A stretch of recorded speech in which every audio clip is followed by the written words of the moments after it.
Science fiction is a genre typically associated with the left. Whether it be Star Wars, Star Trek, Blade Runner, or Mad Max, typically the future is presented as being more associated with the progressive left, while fantasy and history are more commonly associated with the right.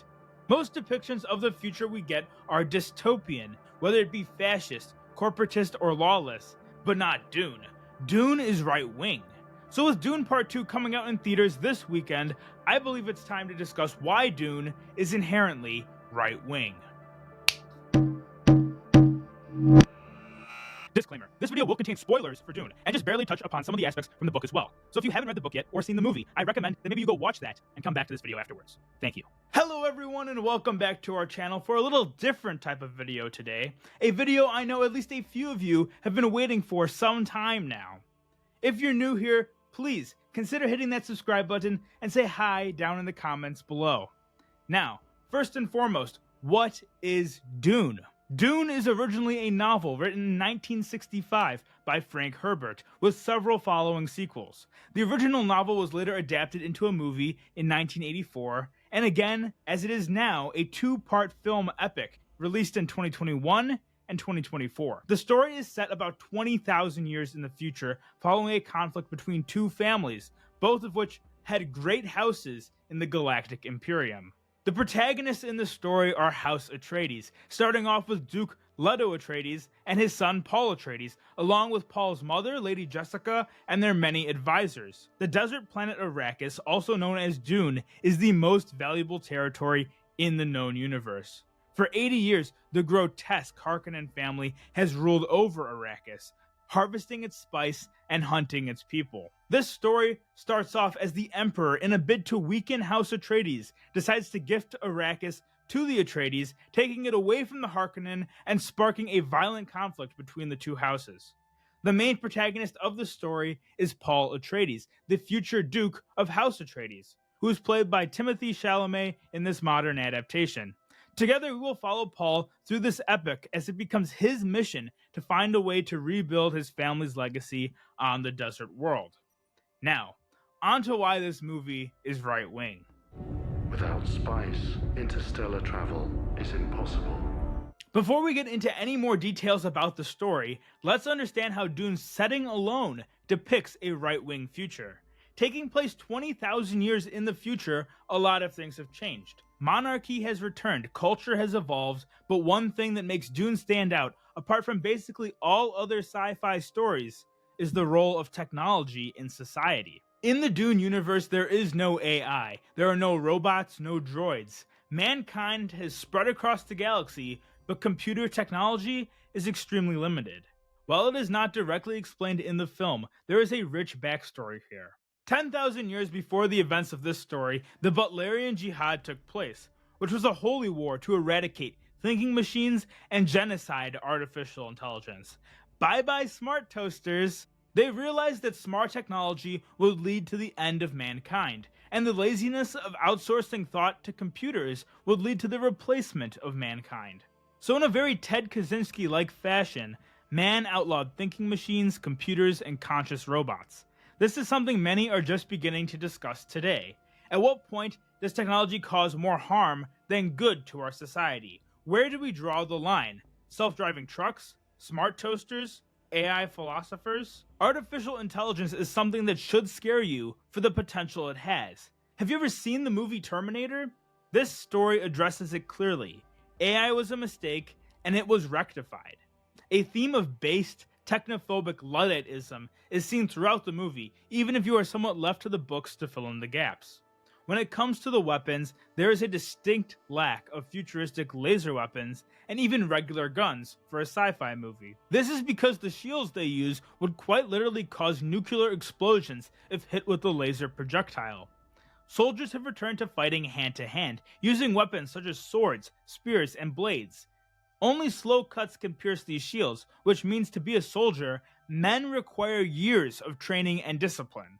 Oh, and I did say men, didn't I? Soldiers in the Dune franchise are men. There must not be an office of diversity and inclusion in the Atreides military. Speaking of men, the relationship between Paul and his father Duke Leto is so well done. This father-son relationship is one of the best out of any movie I've seen from mainstream Hollywood in a very long time. It is a masculine relationship between a father and his son, a father who wants the best for his son, but also a father who loves his son and wants him to be happy. Here's a clip. Your grandfather said, "A great man doesn't seek to lead. He's called to it." And he answers. And if your answer is no, you'll still be the only thing I ever needed you to be. My son.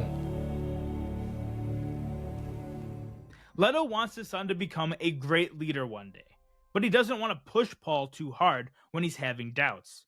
This shows the masculine urge for your son to continue your legacy, balanced against the desire for your children to be happy and find their own path. This is something I am sure many fathers can relate to. If you push your kids too hard in one direction, they will resent you for it. They have to find their path on their own. But that does not mean parents do not often know what is best for their children. This balance is done really well throughout the movie. Also, let's comment on the setting of the scene. It is one of my favorites throughout the entire movie.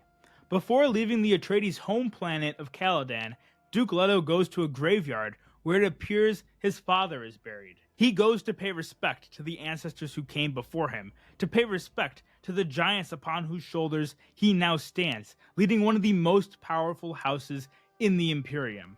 This sort of gratitude to your ancestors is a concept the modern world has seemingly rejected. But Dune, including it in this scene, is truly based. I need you by my side. When we get to Arrakis, we'll face enormous danger. What danger?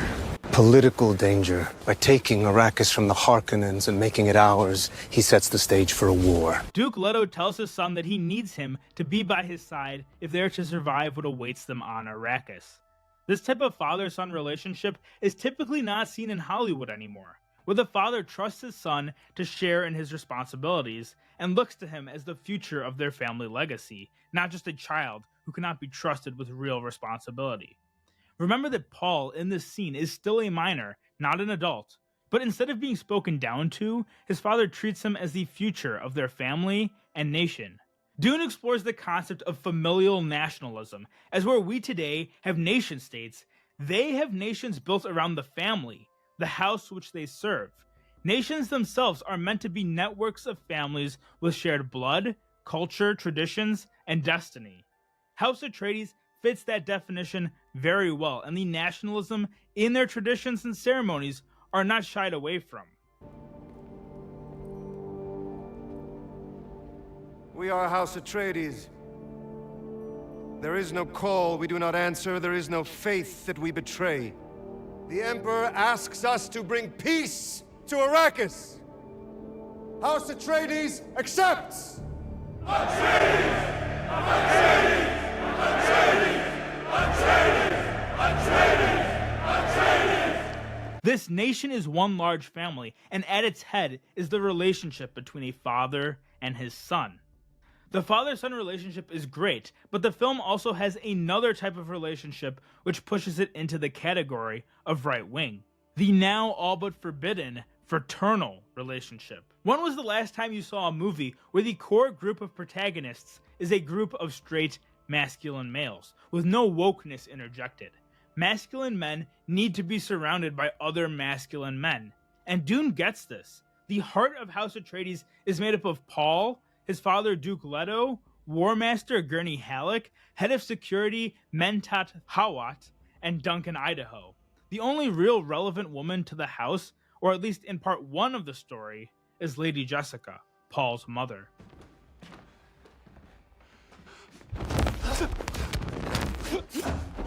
Paul's relationship with Gurney Halleck is one of student and master when it comes to training. I find this next clip quite impactful, as it highlights the culture of discipline Paul was raised into. Guess I'm not in the mood today. Mood? What's mood to do with it? You fight when the necessity arises, no matter the mood. Now fight! Not only is this true when it comes to physical war, but this quote is also applicable to our current political culture. People do not always wish to fight. We may rather live out our lives quietly, work our jobs and hold our tongues, go live out in the woods and homestead away from society. But our enemy will not be so kind to us. We must be willing to fight, no matter our personal mood, for the survival of ourselves, our families, and our nations, quite similarly to how Paul must be ready to fight for the survival of his family and their legacy. Paul's relationship with Duncan Idaho, on the other hand, is a type of fraternal kinship that Hollywood has for the most part abandoned because of their toxic masculinity agenda. But not Dune. Duncan Idaho is like an older brother to Paul. They respect each other, they defend each other, they confide in each other. When Paul is eventually thrusted into his new role as Patriarch and Duke of House Atreides, Duncan is the first to recognize him as his rightful leader. He recognizes his brother, but when the time comes, he also recognizes his leader.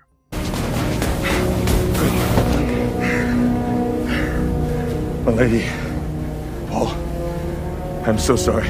Your father. We know. My Lord Duke.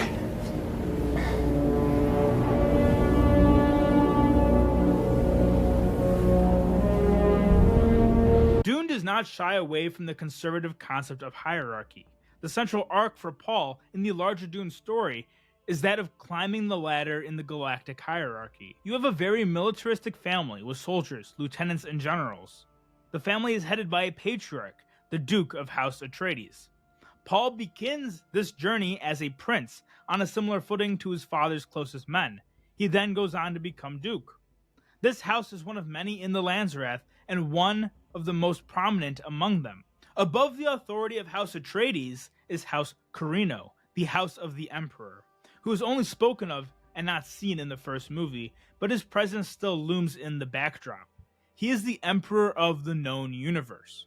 The only thing above the Emperor is God, and we see hints of that even 20,000 years in the future. They still have some sort of religion loosely based upon Christianity and Islam. You can see Gurney reading the Orange Catholic Bible when they land on Arrakis. They don't go into depth about this during the movie, but Islamo-Christian imagery remains present throughout the entirety of the film.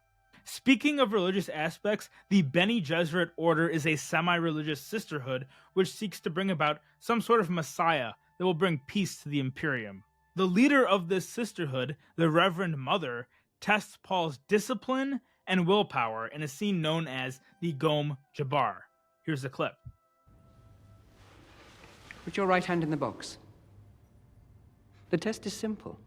Remove your hand from the box, and you die. What's in the box? Pain. An animal caught in a trap will gnaw off its own leg to escape. What will you do? Paul's hand is placed in a box that produces unimaginable pain, and Paul must keep his hand in the box or else he will die. This is a test of discipline. Really, it's a good allegory for discipline in life. Discipline can be difficult, it can be painful, but to ignore discipline in your life can lead you to certain death. Men need to learn to control their impulses if they are going to become real men.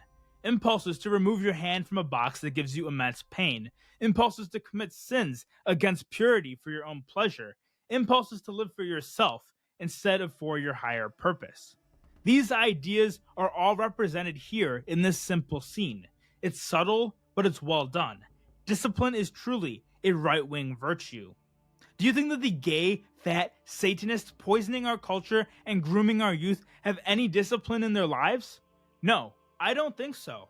They live for themselves and their pleasure.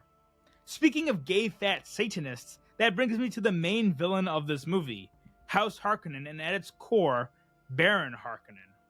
This guy is clearly evil, but it's also everything you would expect to see from the left wing. He is a bald, obese, homosexual, pedophile drug dealer, and they made him the villain. If this was a modern Disney movie, this guy would probably have been the hero. Think about that for a second, because that's where our culture is heading. The physiognomy of his entire house is quite literally grotesque. The pedo aspect of his character is washed over in the movie. The Baron's pet in the movie is some sort of spider-like creature, but in the book it is clear that his pets are young slave boys. That was something considered too horrific for the movie, but I'd still consider it canon to his satanic character. House Harkonnen is also the Empire's supplier of the spice melange, a hallucinogenic drug only found on Arrakis. This drug is somewhat dangerous, but is also the key to interstellar travel without computers, a necessity since the events of the Butlerian Jihad, which occurred 10,000 years ago, but we discussed that earlier. The drug is still abused by many though, just like those in our modern day. Drug addicts lack discipline. Discipline is one central theme of Dune. Another is loyalty. One of the key tenets of House Atreides is loyalty. We are House Atreides.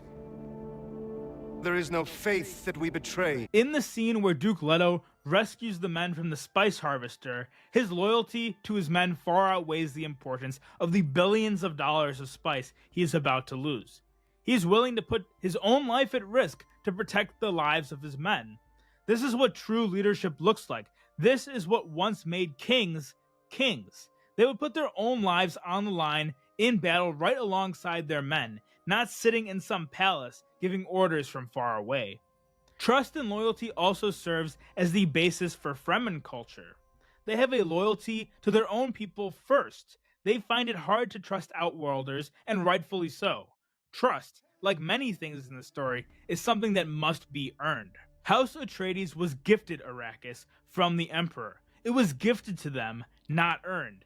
And because of this, it was taken away. Now moving forward to the next film, Paul will have to earn back the planet his family once sought to rule by cultivating, as they put it, desert power. House Atreides trusted the Emperor to give them a fair deal, but the Emperor had not earned their trust, and because of this misplaced trust, House Atreides fell for this plot to destroy them. The same goes for the Fremen in the desert. They did not trust Duke Leto when House Atreides first came to Arrakis, as they had been hunted by the Harkonnens who ruled before them. But Paul, at the end of the film, gained the trust of this Fremen clan, and we will have to see where their story goes from there. This is a story about trust, power, and family. That is inherently right-wing. Lastly, as a bonus, since I don't want this video to go on for an hour, let's do a lightning round of some other based moments and imagery throughout the film. The imagery of the equipment used by House Arrakis versus the equipment used by House Harkonnen showcases the differences in their families. House Harkonnen are fat pedos, and their ships are fat, bulbous shapes. This is juxtaposed to House Atreides, who are cut, in shape, and masculine looking. Their ships are sharp and angular to match their more disciplined aesthetic. A prayer repeated throughout the film is "Fear is the mind killer." Again, a masculine virtue is to not let fear, but reason dictate your actions. Paul's grandfather was a Chad who fought bulls for sport. And grandfather fought bulls for sport. Yes. What a legend. Women cannot fight in duels, but must choose a male champion to fight for them, to fight to protect them. That's some pretty base patriarchy right there. The Reverend Mother says the Bene Gesserit measure their plans in centuries, not making irrational decisions based off of short-term goals. Instead, they have the discipline to seek out long-term goals. Lastly, as Paul takes the Thropter into the Great Sandstorm, he lets go of control. He puts his trust in destiny, similar to how we must learn to let go and put our trust in God when we are facing the toughest storms of our lives. And that's the lightning round. Dune is a story about family and conflicts between good and evil. The story promotes strong families, discipline, loyalty, and earning one's trust. This is what right-wing cultural victories look like. Not overt political propaganda like Lady Ballers, but stories that are truly epic in scale, have broad societal appeal, and implement a right-wing message without saying so explicitly. While it might not be clear to all, it should be clear to you and me. Dune is inherently right-wing. I hope you like this cultural analysis of the implicit right-wing themes presented in the story of Dune. As Dune Part 2 releases this weekend, I'm excited to see what the next installment has in store. Hopefully, it carries on these implicitly right-wing themes, as we witness Paul's holy war in his father's name. Maybe there will be a Part 3 based on the next book, maybe not. We'll have to wait and see. But if you liked this style of content, please subscribe and hit that like button. And let me know down in the comments below what other movies, books, or shows you think are inherently right-wing. Maybe we'll have to do some more movie analysis in the future. I'll see you in the next one. Take care, God bless, and remember, Atreides nationalism is the future. Atreides!